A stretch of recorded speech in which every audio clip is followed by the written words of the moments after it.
사도행전 9장 10절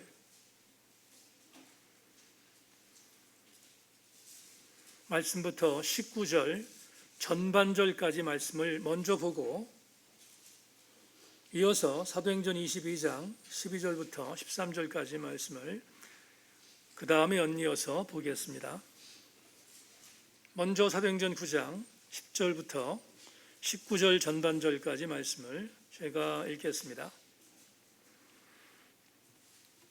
그때 다메섹에 아나니아라 하는 제자가 있더니 주께서 환상 중에 불러 이르시되 아나니아야 하시거늘 대답하되 주여 내가 여기 있나이다 하니 주께서 이르시되 일어나 직가라 하는 거리로 가서 유다의 집에 다섯 사람 사울이라는 사람을 찾으라. 그가 기도하는 중이니라.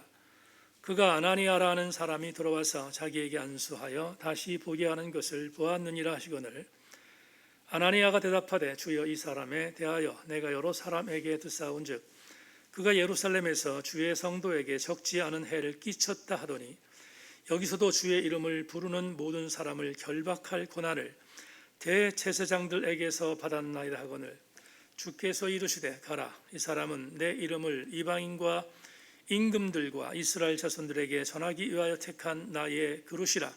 그가 내 이름을 위하여 얼마나 고난을 받아야 할 것을 내가 그에게 보리라 하시니 아나니아가 떠나 그 집에 들어가서 그에게 안수하여 이르되 형제 사울아 주 곧 내가 오는 길에서 나타나셨던 예수께서 나를 보내어 너로 다시 보게 하시고 성령으로 충만하게 하신다 하니 즉시 사울의 눈에서 비늘 같은 것이 벗어져 다시 보게 된지라. 일어나 세례를 받고 음식을 먹음에 강건하여 지니라.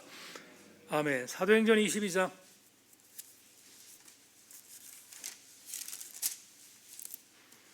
사도행전 22장 12절부터 13절 한 구절 더 보겠습니다. 역시 제가 읽겠습니다. 율법에 따라 경건한 사람으로 거기 사는 모든 유대인들에게 칭찬을 듣는 아나니아라 하는 이가 내게 와 곁에 서서 말하되 형제 사울아 다시 보라 하거늘 즉시 그를 쳐다보았노라. 아멘. 아멘. 오늘 말씀과 함께 있는 찬양 하나님께 드리고 말씀 나누. 주님 말씀하시오.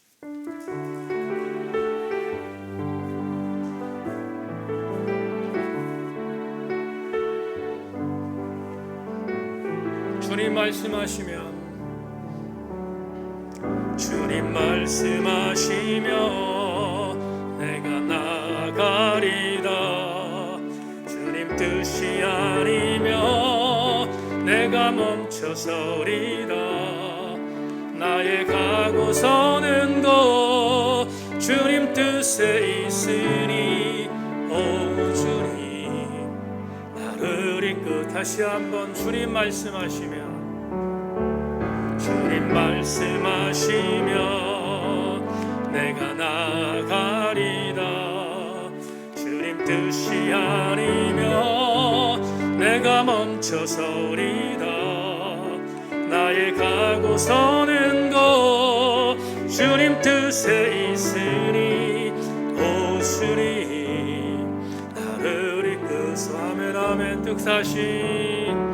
뜻하시 그곳에 나 있기 원합니다.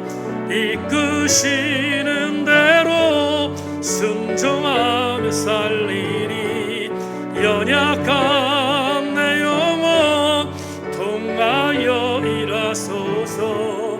주님 나라와 그 뜻을 위하여 뜻하신 그곳에 나 있기 원합니다. 이끄시는 대로 순종하며 살리니 연약한 내 영혼 통하여 일하소서. 주님 나라와 그 뜻을 위하여 오 주님 오 주님 나를 이끄소서. 오 주님 나를 마지막으로 다시 한번 오 주님, 오 주님 나를 이끄소서. 이끄시는 대로 순종하며 살겠습니다. 고백할 수 있는 귀한 시간이 오늘 설교를 듣고 난 뒤에 우리 모든 교우들에게 그대로 임하는 귀한 시간 되도록 역사하여 주시옵소서. 하나님의 아름다운 은혜가 우리 모두에게 임하기를 소망하며 예수 그리스도의 이름으로 기도하옵나이다. 아멘. 말씀의 기대를 거십시다. 한번 인사하겠습니다. 말씀의 기대를 거십시다.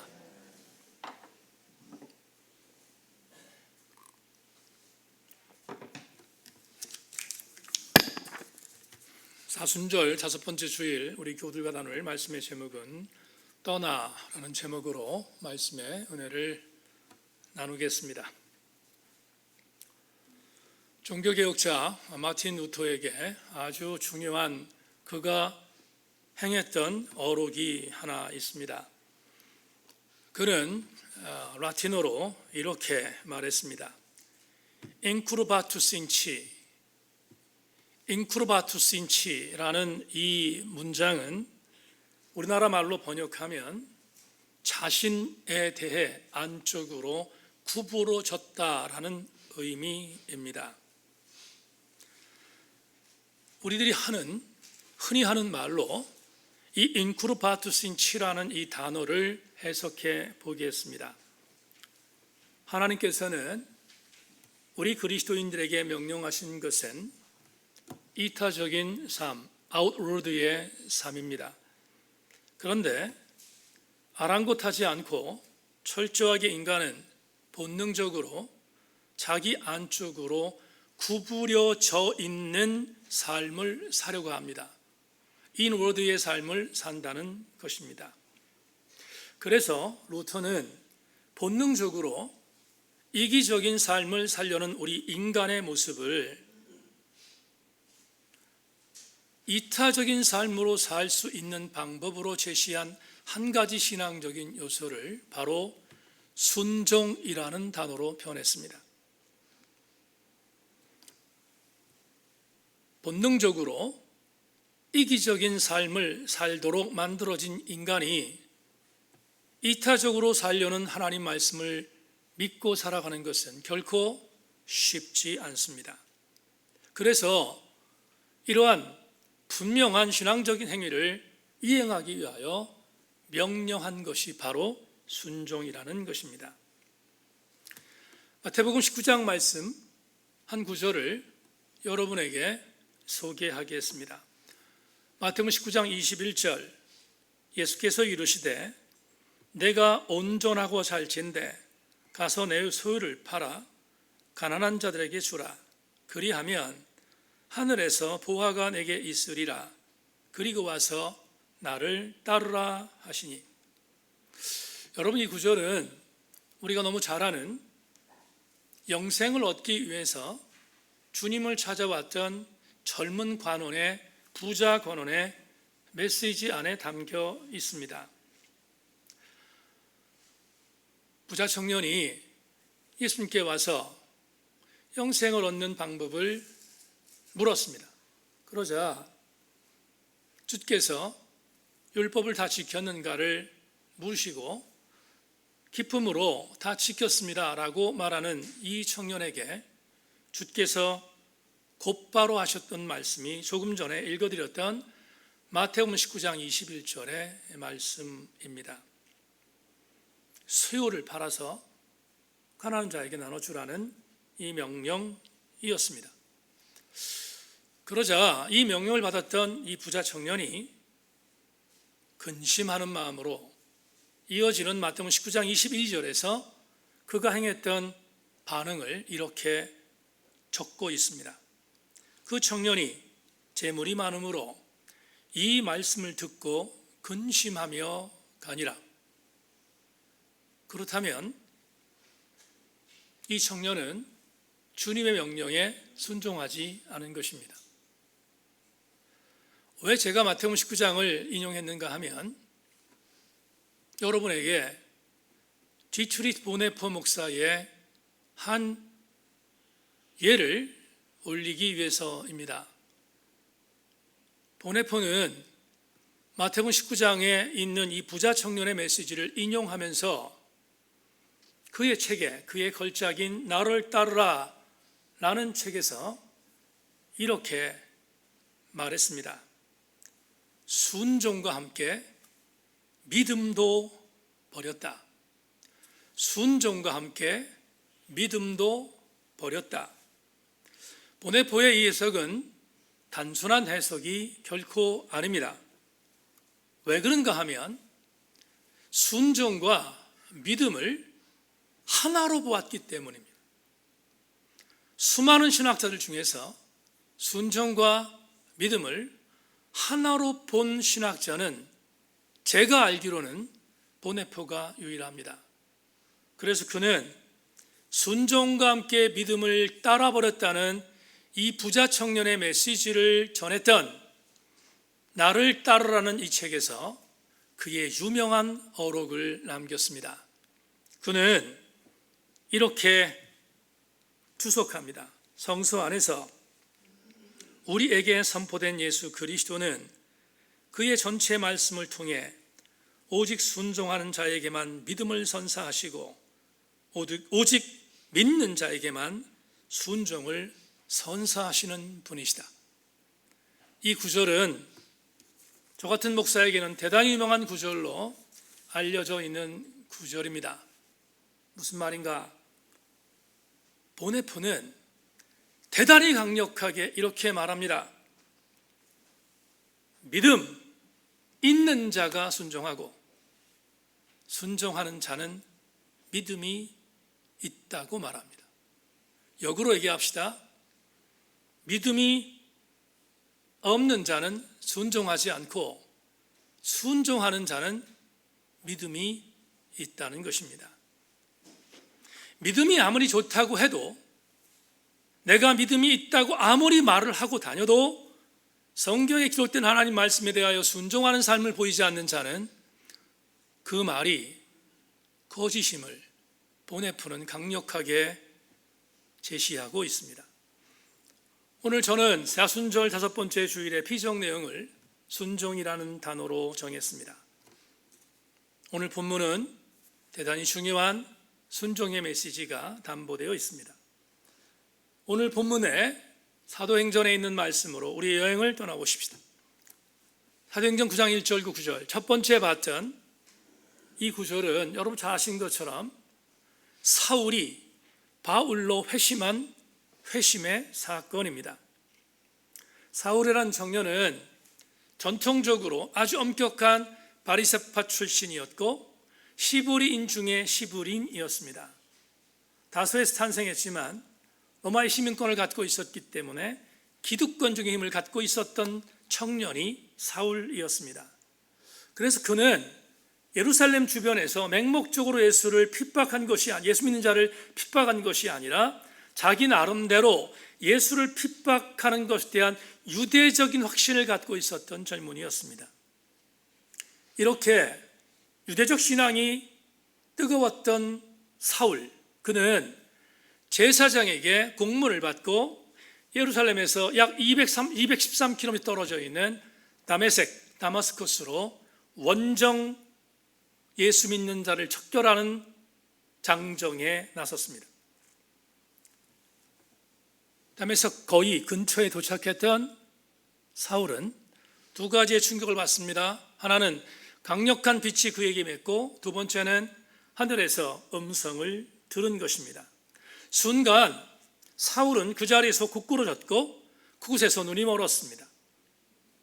그리고 그곳에서 위로부터 내리시는 강력한 주의 부활하신 주님의 음성을 듣고 루돌프 오토라는 신학자가 말했던 누미노제를 영적인 경험을 하게 된 것입니다.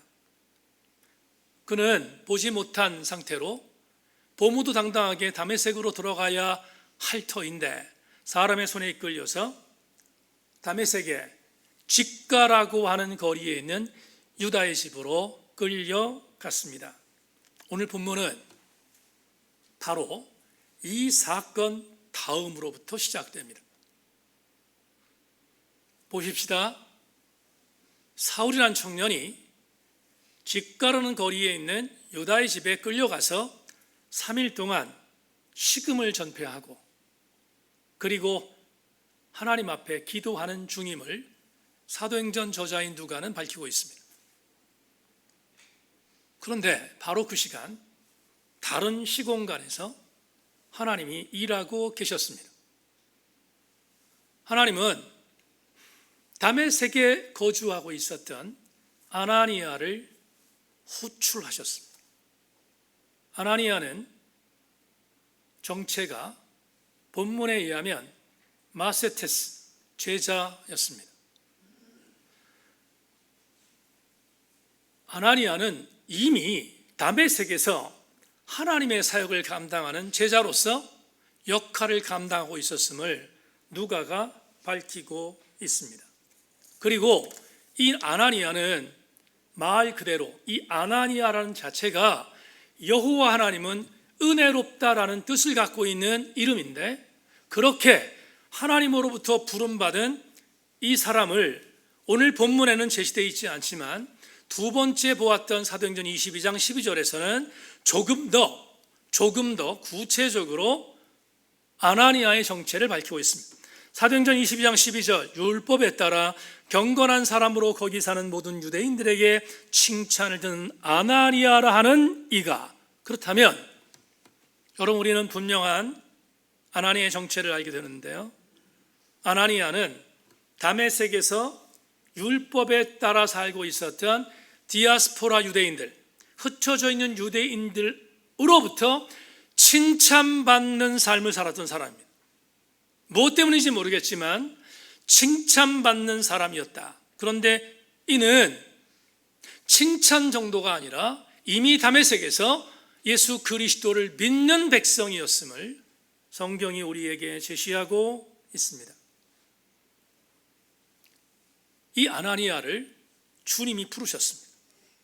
호출하셔서 미션 하나를 주셨는데, 이 미션은 오늘 첫 번째 봤던 9장 11절로 12절 말씀을 보면, 직가의 유다의 집에 가면 사울이란 청년을 만날 터인데, 그 청년은 지금 보지 못한 상태인데, 그리고 기도하는 중인데 네가 가서 안수하여 뜨게 하라는 것입니다. 그러자 이 명령을 받은 아나니아가 소스라치게 놀랍니다. 그리고 본인이 알고 있는 소문과 정황에 따라서 주님이 명령하신 내용에 대하여 반응하는데 13절 14절 오늘 본문에 이렇게 반응합니다. 아나니아가 대답하되 주여, 이 사람에 대하여 내가 여러 사람에게 듣사온즉 그가 예루살렘에서 주의 성도에게 적지 않은 해를 끼쳤다더니 여기서도 주의 이름을 부르는 모든 사람을 결박한 고난을 대제사장들에게서 받았나이다 하거늘. 맞는 말이죠.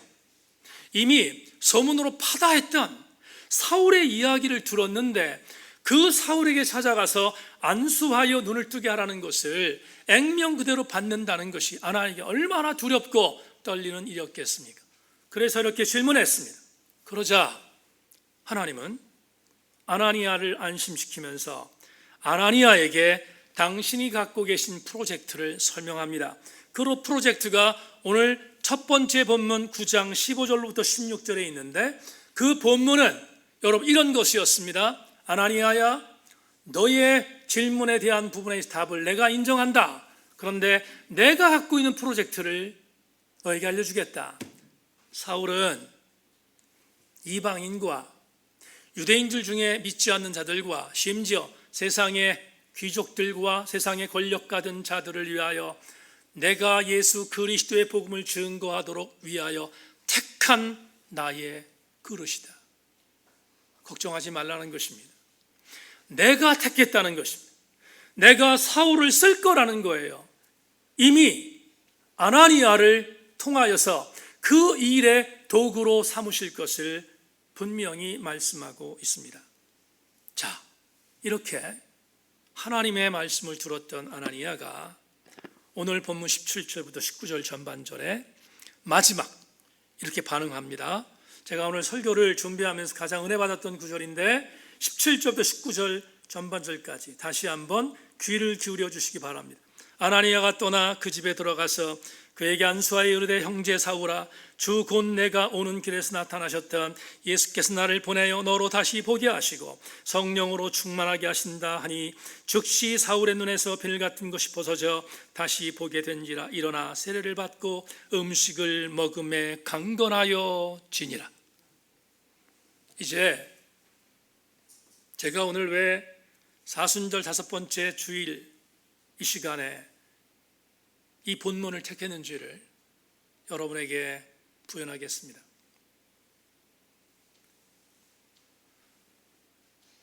사울이 다메섹에 예수 믿는 자를 척결하기 위해서 들어왔습니다. 그런데 중간에 주님 만났습니다. 그리고 눈이 멀어서 집가라는 곳에 있는 유다의 집에 유폐되어 있습니다. 아나니아는 그 소문을 들었습니다. 사울이라는 존재가 와서 우리 예수 믿는 사람들을 죽이겠다고 왔다는 이야기를 들었습니다.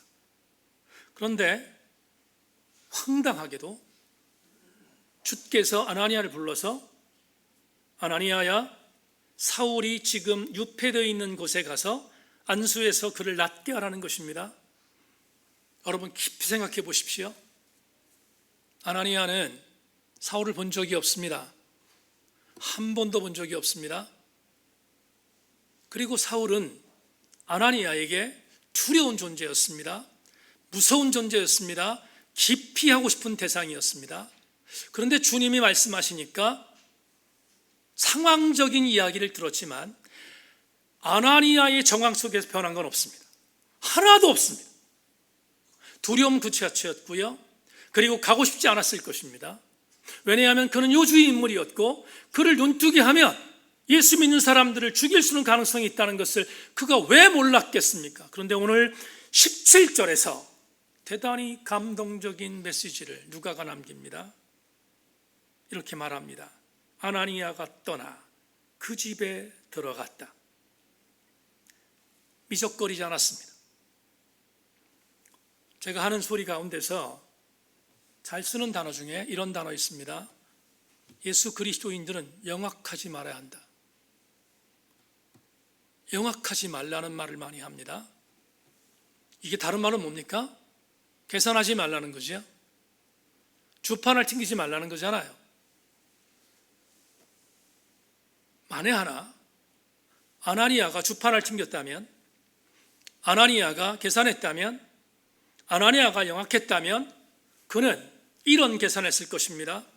내가 주군으로부터 이런 환상을 통하여 이런 말씀을 들었는데 확인해 보자.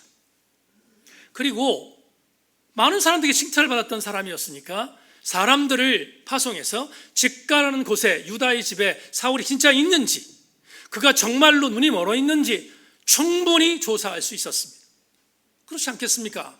충분히 조사한 뒤에 정말 주군이 하셨던 말씀이 그렇구나 생각한데 완전히 확신을 갖고 그는 떠나도 늦지 않습니다. 그런데 오늘 17절에서 이렇게 말합니다. 영악하지 않았던 아나니아가 주의 말씀을 듣자마자 떠났다, 이렇게 말합니다. 어디로? 집가에 유다의 집으로 떠났다, 이렇게 본문이 말하고 있습니다. 그렇다면 우리는 분명히 알게 됩니다. 아나니아는 즉각적으로 순종한 것입니다. 주의 말씀에 토달지 않고 즉각적으로 순종한 것입니다. 그리고 말씀 그대로 집가에 유다의 집에 가서 유폐되어 있는 사울에게 안수하여 눈을 뜨게 했습니다. 여기까지가 오늘 첫 번째 본문 사도행전 9장 해석입니다. 그런데 두 번째 제가 22장을 봤는데 22장을 선택한 이유는 더 외언을 확장하여 더 중요한 말씀이 22장 12절로 13절에 있기 때문입니다. 여러분, 두 번째 본문으로 들어가겠습니다. 사도행전 22장 12절로 13절 다시 읽겠습니다. 율법에 따라 경건한 사람으로 거기 사는 모든 유대인들에게 칭찬을 듣는 아나니아는 이가 내게 와 곁에 서서 말하되 형제 사울아 다시 보라 하거늘 즉시 그를 쳐다보았노라. 제가 이 구절을 설명하지 않으면 감동이 덜하니까 조금만 더 집중해 주기를 바랍니다. 사도행전 안에는 사도 바울이 변화된 사건이 3번 나옵니다. 첫 번째는 회심의 사건이었던 9장에 나오고요. 두 번째는 오늘 읽었던 22장에 있습니다. 근데 22장은 어떤 거냐면 간증이에요. 누구에 간증하는 거냐면 예루살렘에 체포돼서 올라갔던 사도 바울이 자기가 왜 체포가 됐고 자기가 왜 예수를 믿었는지 자기를 죽이려고 하는 유대인들에게 간증하는 게 22장이에요. 세 번째 26장에 나오는데요. 26장에는 아시는 것처럼 로마의 총독 앞에서 자기가 변화된 사건을 간증하는 간증이 나옵니다. 그래서 사도행전은 9장과 22장과 26장 3번에 걸쳐서 사도 바울의 회심 사건을 기록합니다. 그러면 읽었던 22장은 뭐겠어요? 사도 바울이 남들 앞에서 말했던 첫 번째 간증입니다. 첫 번째 간증에서 아나니아의 말이 아니라 사도 바울의 간증이에요. 회심된 이후에 사도 바울의 간증입니다. 유대인들을 향해서 지금 자기를 위하여 죽이려고 하고 있는 유대인들을 향하여 간증하는데 이렇게 말합니다. 뭐라고 말했는가 하면 내가 다메섹에 가서 다메섹에 주님을 만나 다메섹 거리에서 주님을 만났다. 눈이 멀었다. 내가 유다라는 집에 있었다. 근데 그 집으로 아나니아라는 사람이 왔다. 아나니아가 와서 내게 해준 것이 있다. 두 가지입니다. 두 가지를 22장 13절에서 말합니다. 오늘 이 두 가지는 여러분 설교를 통하여 여러분이 가슴에 새길 대단히 중요한 감동의 메시지. 첫째, 내게 와 곁에 섰다. 이렇게 말합니다. 내게 와 곁에 섰다. 여러분, 지금부터 여러분에게 직가에 있는 유다의 집을 말씀드리기 위해서 직가를 해석하겠습니다. 직가, 고들직자의 거리가자입니다. 다시 말하면 곧게 뻗은 거리입니다. 영어로 말하면 straight street, 직선 도로입니다. 그런데 누가가 왜 직가를 소개하고 있는가? 고대 도시들은 전쟁이 두려웠습니다. 그래서 어느 도시든 간에 고대 도시는 미로가 형성되어 있는 도시를 형성했습니다. 꼬불꼬불꼬불 적이 들어와도 쉽게 찾을 수 없도록 도시를 만들었습니다. 도시를. 그래서 거의 대부분의 고대 도시들은 미로를 찾아서 들어가지 않으면 찾을 수 없도록 만든 것이 공통분모입니다. 그런데 이상한 것은 이 다메섹도 예외는 아니었을 터인데 어떤 한 지역에 길이 곧게 뻗은 한 도시를 형성했다는 것입니다. 제가 이 직가를 해석하기 위해서 두 가지 해석을 여러분에게 소개합니다. 독일의 뮌스터 대학의 에른스트 헨첸 교수가 직가를 해석한 해석을 읽어드리겠습니다. 곧은 거리는 다메스커스의 동서로 뻗어 있으며 양측에는 주량 현관, 여러 개의 기둥을 줄지어 세운 현관이 있고 각각 큰 문에서 끝난다. 추측건대 오늘날 베를린의 보리수 거리처럼 잘 알려져 있고 화려한 거리였을 것이다. 독일 사람이니까 베를린에 가장 유명했던 거리 보리수 거리로 해석했습니다. 다른 말로 표현하면 오늘 우리로 얘기하면 명동거리 정도로 해석하십시다. 굉장히 길게 뻗은 직선 도로였다. 이재철 목사님 해석 들어볼까요? 2000년이 지난 오늘날에도 다르발 무스타킴이라는 이름으로 시리아의 수도 다마스커스의 주된 통행로로 이용되고 있으며 다메섹 성의 성문에서 서쪽으로 약 1.6km 직선으로 뻗은 대로 이곳이 직가입니다. 여러분, 제가 지금 무슨 말씀을 드리려고 직가를 소개했는지 아십니까? 설교 준비하다가 감동이 왔습니다.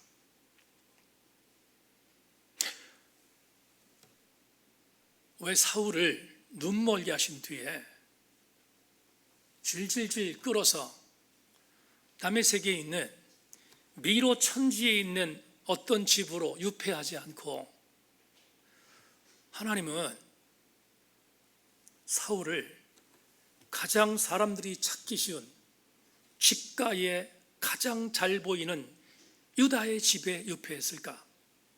이유가 뭘 것 같습니까? 하나님의 배려이지 않겠습니까? 어떤 배려입니까? 아나니아를 위한 배려입니다.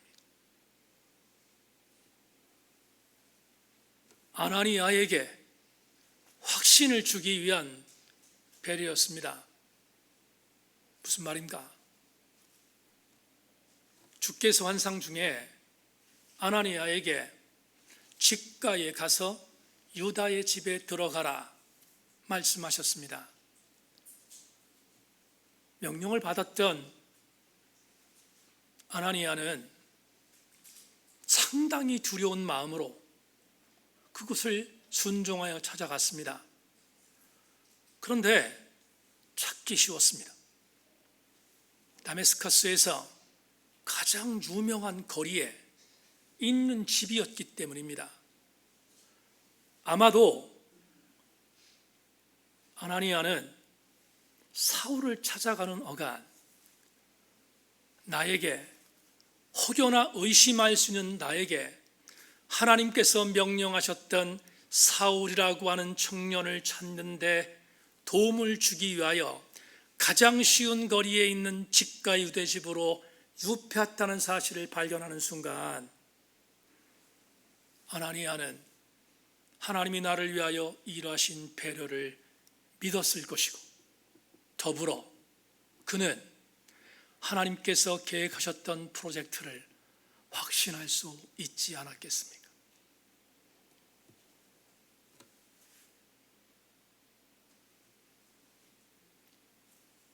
하나님께서 아나니아에게 확신을 주시기 위하여 집가의 유다의 집으로 사울을 피신시킨 것은 대단히 중요한 감동이 하나 있습니다. 하나님이 당신의 일을 행하시기에 앞서서 당신의 사람들을 위하여 먼저 일하신다는 도전입니다. 먼저 배려하신다는 은혜입니다. 이 확신을 가졌던 아나니아는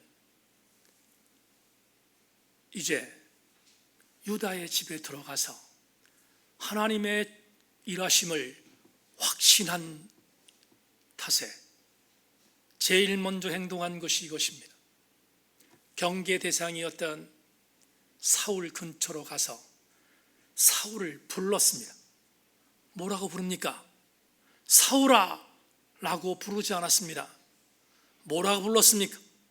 형제 사울아. 형제라는 헬라어 단어 아델포스는 예수 그리스도 안에서 형제된 자에게 붙이는 유일한 단어입니다. 이미 아나니아는 하나님의 은혜로 적대자였던 사울이 형제로 바뀌었다는 것을 확신했기에 형제 사울이라고 호칭한 것입니다. 어디 그뿐입니까? 오늘 누가는 이렇게 말합니다. 형제 사울아라고 호칭했던 아나니아는 가장 가까운 거리로 가서 사울 옆에서 사울에게 안수한 것입니다. 위험천만인 요소의 요주의 인물 사울에게 멀리서 말한 것이 아니라 가장 가까운 곳에 가서 사울에게 형제의 사랑을 전했고 그에게 안수하여 그의 눈을 뜨게 한 것입니다. 이것도 감동인데 마지막 두 번째 감동이 있습니다. 오늘 22장 13절 하반절을 주목하십시오. 형제 사울아 다시 보라 하거늘 즉시 그를 쳐다보았노라. 형제 사울아 다시 보라 하거늘 즉시 그를 쳐다보았노라. 충분히 추측할 수 있습니다. 가장 가까운 곳에 가서 사울에게 안수했습니다. 안수한 뒤에 이제 아나니아는 선포합니다. 뭐라고? 형제 사울아, 다시 보라. 여러분, 한글 성경에 다시 보라라고 되어 있는 이 구절만 보면 큰 감동이 없습니다. 그러나 헬라어 원어 성경을 보면 이 구절은 엄청난 충격을 우리에게 줍니다. 사도행전 3장을 보면 사도행전 3장에서 성전 미문에 앉아서 구걸하던 안진뱅이가 있지 않았습니까? 근데 성령 충만했던 베드로와 요한이 기도하러 성전에 올라가는데 올라가는 베드로와 요한을 거린이 봤습니다. 안진뱅이가 봤습니다. 보았습니다. 왜냐하면 나에게 저 사람들이 뭔가를 적선해 줄 것이다 라는 기대감을 갖고 그냥 올라가는 두 사람을 보았다, 이렇게 성경이 말합니다. 이때 썼던 단어가 헬라 에이도입니다. 에이도는 이런 단어예요. 봐도 그만이고 안 봐도 그만인, 그냥 보는 것입니다. 그냥 어떻게 우연히 본 것, 그걸 헬라어 에이도라고 하는데 거린이 본 것이 그거예요. 베드로와 요한을 보았던 그 에이도는 그것을 본 것입니다. 그런데 놀라운 일은 그렇게 봐도 그만이고 안 봐도 그만인 거린이 베드로와 요한을 봤는데 베드로와 요한은 달랐습니다. 베드로와 요한이 거린에게 말합니다. 우리를 보라는 것입니다. 사도행전 3장에 나오죠. 우리를 보라. 이 보라는 헬라어 에이도가 아니에요. 이 단어는 블레포입니다. 블레포는 죽이게 보는 것입니다. 뚫어지게 보는 것입니다. 그냥 보는 게 아니라 뭔가를 검사할 정도로 뚜렷이 보는 것입니다. 목적이 있을 때 쓰는 단어가 플레포입니다. 왜 이 단어를 소개하는가? 오늘 본문으로 가겠습니다. 오늘 사도행전 22장 13절, 사도행전 20장 13절에 분명히 말하기를 형제 사울아 다시 보라 라고 말했을 때 다시 보라 라는 단어의 보다가 블레포입니다. 그렇다면 우리는 이런 은혜를 받게 됩니다. 아나니아가 선포한 것은 립서비스가 아닙니다. 아나니아가 사울에게 전했던 다시 보라 라고 말했던 보라는 것은 분명한 확신과 목적이 있지 않으면 전할 수 없는 보라입니다. 그런데 그 앞에 다시라는 단어가 있습니다. 얼마나 확신이 있으면 다시 보라고 말했겠습니까? 아나니아가 선포한 이 선포에 담긴 은혜가 이것입니다. 형제 사울아, 너는 그동안 눈이 멀어 있었다. 예수 그리스도의 은혜를 몰랐기 때문이다. 그런데 예수 그리스도께서 너에게 은혜를 주셨다. 예수 그리스도께서 은혜를 너에게 주신 이유는 너를 이방의 사도로 택하기 위하여 주신 은혜였다. 그러므로 사울 형제여, 이제 세속적인 것을 보지 말고 하나님의 은혜를 갖고 하나님께서 역사하시는 놀라운 그림자를 보라고 선포한 것이 아니겠습니까? 이 놀라운 은혜는 누구에게 임하는가? 믿음을 갖고 순종했던 아나니아의 선포 속에서 이루어졌다는 사실을 가슴에 새겨야 합니다. 그렇다면 우리는 설교의 서두에 말했던 보네포의 말을 우리는 절절하게 받아들일 수 있습니다. 성서 안에서 우리에게 선포된 예수 그리스도는 그의 전체의 말씀을 통해 오직 순종하는 자에게만 믿음을 선사하시고 오직 믿는 자에게만 순종을 선사하는 분이시다. 사랑하는 새인교회 지체 여러분, 믿음이 있습니까? 말로 하지 말고 순종해야 합니다. 순종하는 자가 믿음이 있는 것이기 때문입니다. 아나니아가 그랬던 것처럼. 말씀 맺겠습니다. 지난주 읽었던 초가속이라는 책에서 카이스트의 뇌과학자인 김대식 박사가 요즘 젊은 사람들 때문에 젊은 사람들이 생각하는 인식의 변화를 이 책에서 소개하고 있습니다. 소개하겠습니다. 밀레니엄 세대, Z세대, 지금의 20대 미만의 세대를 말합니다. 밀레니엄 세대, Z세대들 사이에서는 인터넷상에서 참, true라는 정의가 이미 달라졌다고 얘기들 합니다. 진실이, 팩트가 참이 아니고 많은 사람들이 보고 많은 인플루언서들이 퍼뜨린 게 참이 되어버렸습니다. 진실의 개념 자체가 양적인 것이 되어버린 것입니다. 여러분, 이게 무슨 말인가? 성경이 있습니다. 성경에서 주께서 나는 길이라고 말씀하셨습니다.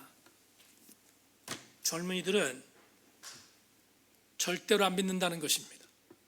그러면 뭐가 참이고 뭐가 진리인지를 한 예를 들겠습니다.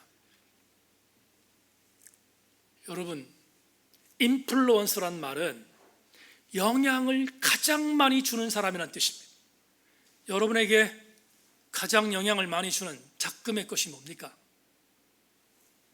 제가 재미있는 이야기 하나 하겠습니다. 아내가 식사를 준비하는데 보지도 못했던 음식을 막 준비합니다.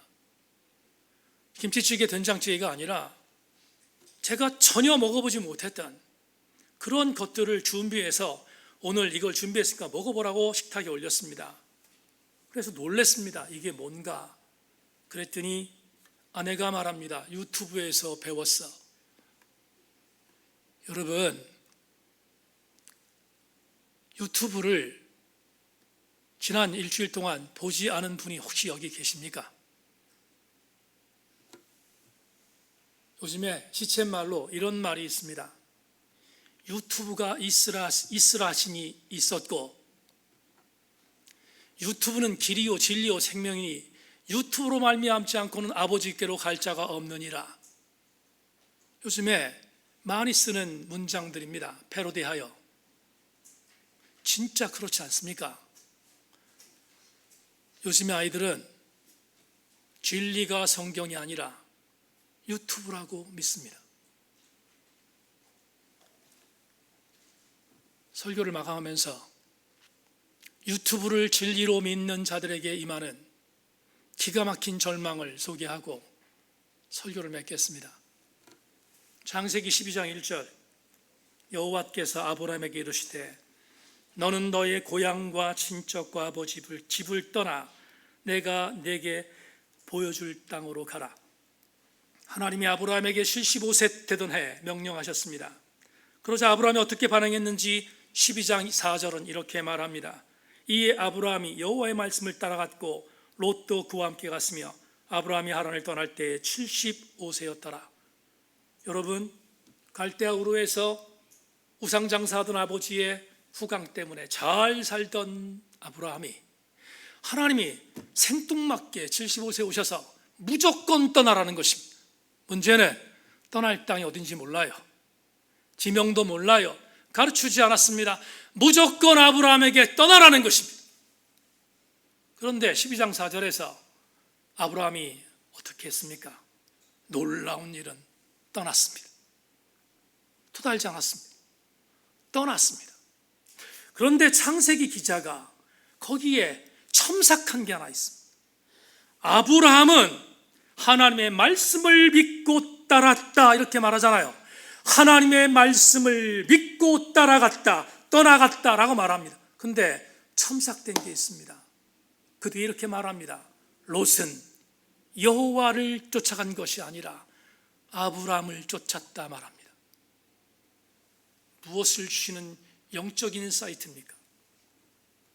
아브라함은 하나님의 말씀이 이해되지 않았지만 그 말씀을 말씀으로 믿고 순종했고, 롯은 하나님 말씀에 순종한 것이 아니라 아브라함이 행동하는 것을 보고 머리 굴렸다는 것입니다. 결과 어떤 결과가 나타났습니까? 머리 굴리고 불순종했던 롯은 소돔과 고모라의 결과를 맛봤지만 주님의 말씀 따라 순종했던 아브라함은 몰랐던 땅 가나안에 도착하지 않습니까? 사랑하는 세인교회 지체 여러분, 사순절 5번째 주일, 순종하는 자가 가나안에 도착할 수 있음을 믿고 믿음이 있는 자가 승리하는데 그 무기는 순종임을 믿고 우리는 하나님 말씀 따라 순종해야 되지 않겠습니까? 마치 아나니아가 그랬던 것처럼, 그리고 아브라함이 그랬던 것처럼, 이것을 너무 잘 알았던 사무엘은 그래서 사울 왕에게 이렇게 말했습니다. 순종이 제사보다 나으니라. 우리 교우들 모두가 순종하는 하나님 백성들 다 되시기를 주님의 이름으로 축원합니다. 하나님 감사합니다. 오늘 주의 말씀을 나누었습니다. 계산하지 않았던 아나니아, 그는 사울을 바울로 바꿨던 역사의 한 획을 그었던 하나님의 위대한 일꾼이 되었습니다. 존귀하신 주님, 하나님의 선한 뜻을 이루기 위하여 순종하는 그리스도인들 되게 하여 주시옵소서. 예수 그리스도의 이름으로 기도하옵나이다. 아멘.